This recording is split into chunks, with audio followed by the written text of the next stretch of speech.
ವಾಹನ ಸವಾರರಿಗೆ ಮತ್ತೊಂದು ಆರ್ಥಿಕ ಹೊರೆ ತಟ್ಟಿದೆ. ಪೆಟ್ರೋಲ್ ಮತ್ತು ಡೀಸೆಲ್ ದರ ಏರಿಕೆಯ ಬೆನ್ನಲ್ಲೇ ಈಗ ಸಿಎನ್ಜಿ ಮತ್ತು ಪಿಎನ್ಜಿ ಬಳಕೆದಾರರಿಗೂ ಬೆಲೆ ಏರಿಕೆಯ ಬಿಸಿ ತಟ್ಟಿದೆ.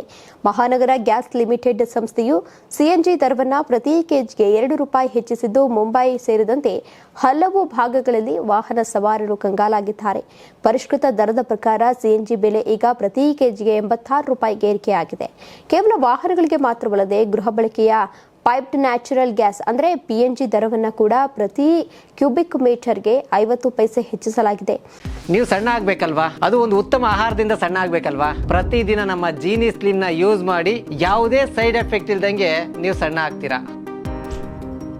ಕಳೆದ ಕೆಲವೇ ವಾರಗಳಲ್ಲಿ ಸಿಎನ್ಜಿ ದರದಲ್ಲಿ ಕಂಡುಬಂದಿರುವಂತಹ ಈ ಎರಡನೇ ಏರಿಕೆ ಸಾರ್ವಜನಿಕರ ಜೇಬಿಗೆ ನೇರವಾಗಿ ಕತ್ತರಿಯನ್ನು ಹಾಕಿದೆ.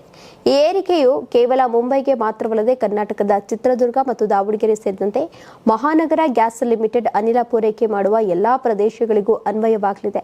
ಇದರಿಂದಾಗಿ ಆಟೋ, ಟ್ಯಾಕ್ಸಿ ಚಾಲಕರು ಮತ್ತು ಶಾಲಾ ವಾಹನಗಳ ನಿರ್ವಾಹಕರು ತೀವ್ರ ಸಂಕಷ್ಟಕ್ಕೆ ಸಿಲುಕಿದ್ದಾರೆ. ಇನ್ನು ಕಾರ್ಯಾಚರಣೆಯ ವೆಚ್ಚ ಹೆಚ್ಚಾಗಿರುವುದರಿಂದ ಸದ್ಯದಲ್ಲೇ ಪ್ರಯಾಣದ ದರಗಳಲ್ಲಿಯೂ ಕೂಡ ಬೆಲೆ ಏರಿಕೆ ಆಗುವಂತಹ ಸಾಧ್ಯತೆಗಳನ್ನು ತಳ್ಳಿಹಾಕುವಂತಿಲ್ಲ. ಸತತ ಬೆಲೆ ಏರಿಕೆಯು ಸಾರ್ವಜನಿಕ ಸಾರಿಗೆ ಕ್ಷೇತ್ರದ ಮೇಲೆ ವ್ಯತಿರಿಕ್ತ ಪರಿಣಾಮ ಬೀರಲಿದ್ದು, ಸರಕು ಸಾಗಣೆ ವೆಚ್ಚವು ಹೆಚ್ಚಾಗುವಂತಹ ಆತಂಕ ಎದುರಾಗಿದೆ.